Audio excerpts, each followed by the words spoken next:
with your girl Mel from Mel&Chris.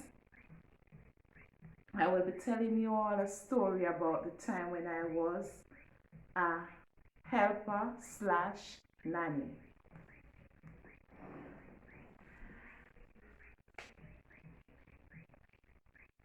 After leaving school, my first job was as a helper, a living helper.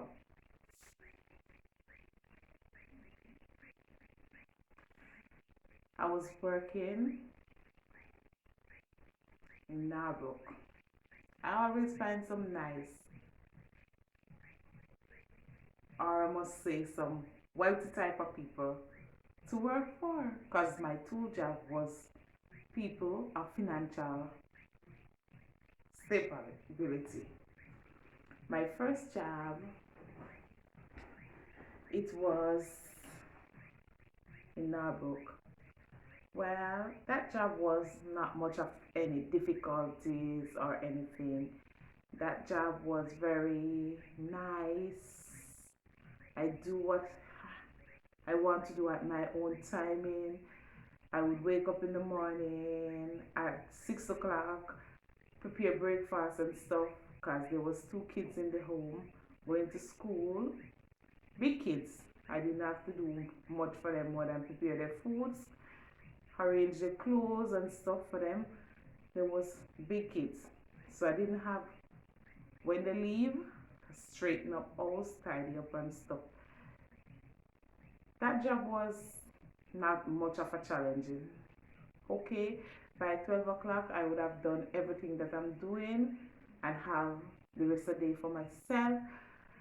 But it was only one problem.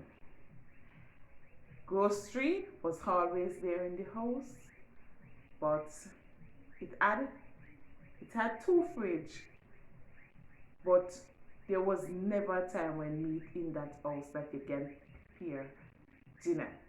You'd have to wait until the kids them coming home from school for the husband to bring the meat for you to cook.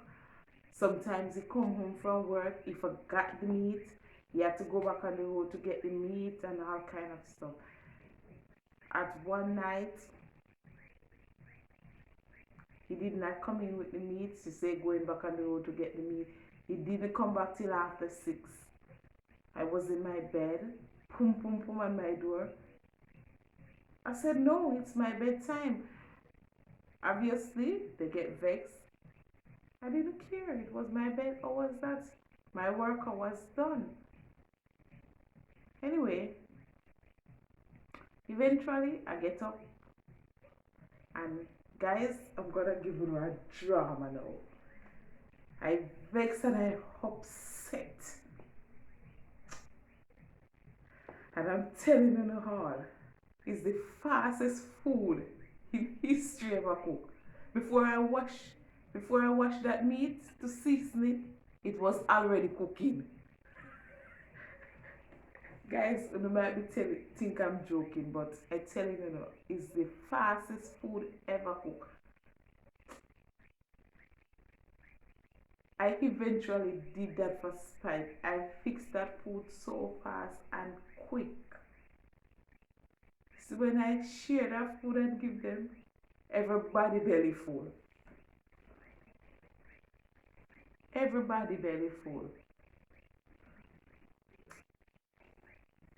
And I tell myself, that was a kind of disrespectful way, because you must respect people timing.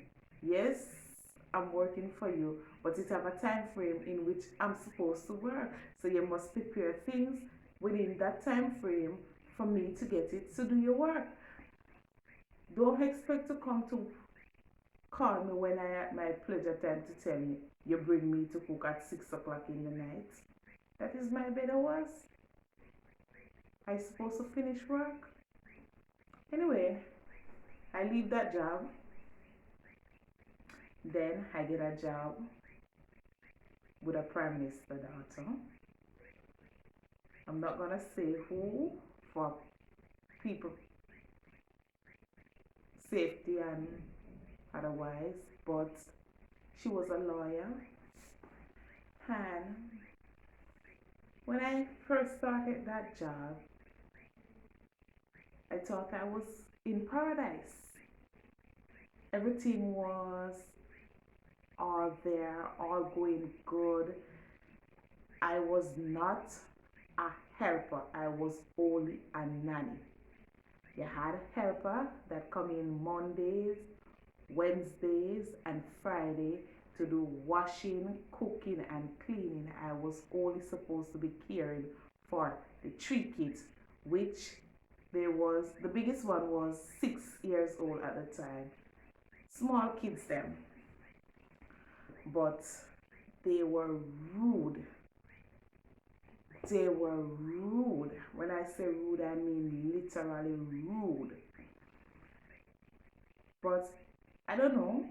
I have a custom with kids, staying with kids, because I used to care for my sister's child, and I did have my son at that time, so I know how to go around kids, and I didn't have to beat them to get them where I want them. I just have that bond with kids, and within less than 2 months, those kids, I have them in a mannered way of handling them and dealing with them. And when I said rude, I mean literally rude. They would pull down everything, they would throw down everything, clothes, everything would be scattered from every drawer. I get them in control within 2 months' time. You could not walk out the road with those kids because it was busy road, it was uptown area. They, you'd have to hold them like you have them in chain to go out on the road. They would be running before you pull that gate. They're rushing out like they're on a racetrack. They will put you in trouble if you're not careful and know how to handle the situation. They was literally rude, but all that we handled that and everything was calm. I never yet have to beat them or anything like that because I don't like to beat people kids. I will beat my kids if it comes to that, that I have to beat my kids, but I don't beat people kids. My way of punishing your child is my way of punishing them to get them to do what I thought is right for them. Your way of punishment is different from my way. You might choose to beat them as a mother or a father. That's your way. I have no problem with that, but I will never beat your kids. I tell myself that because I don't like to see anybody else beat my kids. I will beat my kid if it reached that place. They were all groomed and in a controllable way where you could talk to them. It becomes a comfortable zone with the kids them now where they're starting to call auntie, and we have it going like that till eventually the son become so comfortable. Like one day I was in the kitchen and I was cooking and he came and he stand up at the sink and he hold the knife. It was a bread knife, and he hold the knife and he said, auntie, I want to kill myself. And I said, what? Because I was literally frightened because at his age I was not expecting something like that. So I said, what? And he was shout at him in a way that I should not have shouted at him. And he said, auntie, you don't love me too? I said, yes, I love you, but you're being rude. He said, auntie, can I speak to you? I said, yes. Eventually, I pick up and I say, something is wrong. So I stopped what I was doing. I put away the knife and I said to him, come son, let me talk. And I sit him down in the chair and we sit there. The other kids them was watching TV, and I started to talking to him and he said, Auntie, my father does not like me. My father and my mother fight and it's because of me why they fight. I said, no, I don't think so. Why? And he told me what happened, how, what goes down. He eventually did something rude that day. The helper that was there at the time called the father and make a complaint. The father drink and come home drunk. Knowing all about it, when the father come home, the father was drunk. The father screwed him up, give him a fine beating, and he was abusing him because he was drunk. So the mother intervened to get the child away from him, which he started to fight in the mother. So the helper have to go in to get the child. And when the helper get the child, to prevent the child from getting more beaten, the helper have to lay down on the child to protect that child. So that child has been through it and constantly have that within his head. Growing up, I get scared after listening to his story and understand what goes on. I went to the mother and I explained what the child have said to me, and I told her. She said to me, don't pay any mind. Whenever time he come around here and telling you that, tell him get it over and done with. The faster I get it over, the best for him. As a mother to a child, I know that's not right. I would never tell my child that. So I would never tell another human child that. But I noticed things dramatically change within the house from the moment I speak to the mother. The father behavior change dramatically. Whenever time he comes home and he see me, he had time he'd step past, like he don't see me. He have days when he'll just say, Evelyn, which it was never like that. He used to come, good evening, how was the day, how is things going, everything alright, what you cook for dinner, can I have my dinner, would you share my dinner for me please, and stuff like those. He would always share little thoughts and stuff, and he would ask like what the kids them do during the days and stuff like that, what you did, what activities you do with the kids them and stuff like that. All of that changed. It's like when he walk in and see me see great destruction, he would cuss, he would get on and stuff like that. I was scared, literally scared, because first he's a soldier and he was a tall, attractive, strong body build. So me in my little body compared to him would never thought about standing up to him. I was scared. So at times he would come in and I would see him coming in. I would have locked myself away in my room because sometimes the wife is not home too because she goes out to drink too. She was a drinker too. So most nights she was not home too. So I would go in my room, lock away myself. Most times the kids are already in their bed, they are sleeping. They are on one side of the house and I am on one side. So when he comes home, I always tell myself he's drunk and he's not in his right mind. He could hurt the kids them and we could do them things and whatever. I become more concerned and I was scared. But one morning it happened that he comes home and I was cleaning in the bedroom. His wife was outside at the balcony because she was a lawyer, she had a case to prepare and she was outside and she asked me to clean up and stuff so she could go in back into her room. lock away from the kids them and stuff so she could get her thing done. So I was inside, I was doing my thing, cleaning up. He walk in. Normally he walk in and he know I clean in the room, he would have stepped back out.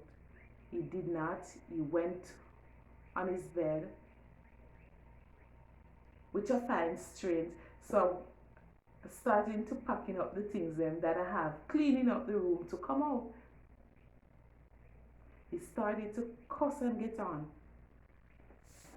His wife overheard and she called me and I went to her and she said, whatever it is, leave them just as it is. Leave them. Don't pick up anything. Leave them same way as they are. She said, he's not in a good mood. Go for a walk. At that early hours of the morning, it was like around 7:30, 8 o'clock for the most. Go for a walk. Well, I didn't have much of a problem because there was a hotel next door. I went over by the hotel, sit down on the poolside, put my foot in the water, relax. At around 10 o'clock in that hours, I come back home and he was there sleeping. I eventually work out for that week and things going just the same. It's not changing, it's not getting any better, which it was not so. Then it happened that a night he came in drunk. I don't know what happened between the Mr. and the mistress, but it starts in a fight. He pour water, he wet up the bed and they get on, and from I was little I always hear cockroach don't belong in foul fights, and in no way I was gonna go around there to get into what don't concern me. I locked myself in my room. I called the mother and the father. The mother and the father came with police and all type of people, and they protecting their daughter. Police police camped that house for that night and went in the morning, put out the man. He's not to be seen nowhere around the house. And if I see him come anywhere there, I'm supposed to call police. That was the instruction. But within less than a week, that man was back home. I was scared more than anything. That man come home the night. The wife was not home. When the man come, the man called and said I must give him the key. I called the wife. She said yes, give him the key and go back in my room. I give him the key. When I give the man the key, the man start cuss. Why it take so long to give him the key and getting on? I said, who? Not me. I am your enemy and I'm not staying here. This is overbearing and this is too much for one person. Nights upon nights, I lay down trying to sleep. I'm tired because I always take out the kids in the evening to play in the yard, run them around the house and stuff so they could fall asleep and get their full rest during the night. I send them to their bed tired. I try to make them go tired so they sleep throughout the night. Because if they wake up in the night, I would have to wake up and attend to them because nobody is home to attend to them. Otherwise, from me, I get scared for my life. Guys, when I see that man comes back home within less than a week, when they're gone out that day, I pack my bag and I go down the road. A few houses down the road and I leave my bag. so they would never have the slightest idea that I was leaving. And I bathed that evening, put on my clothes, and my suit of clothes that I was on, I put in my handbag, and I walk out, telling them I'm going on the road to come back. And that was it. I never returned. I went home. I never went back. They called numerous times, asked me to come back, but I did not. They called, said I must come and look for the kids. The kids them want to see me, and we did not end on a wrong part, and I can feel free to come at any time. I did not ever. Hope you enjoy my story, or I should say my experience, because story is something you make up, but this is not a made up thing. This is reality. So I may say my experience. Thank you guys for watching. Peace out.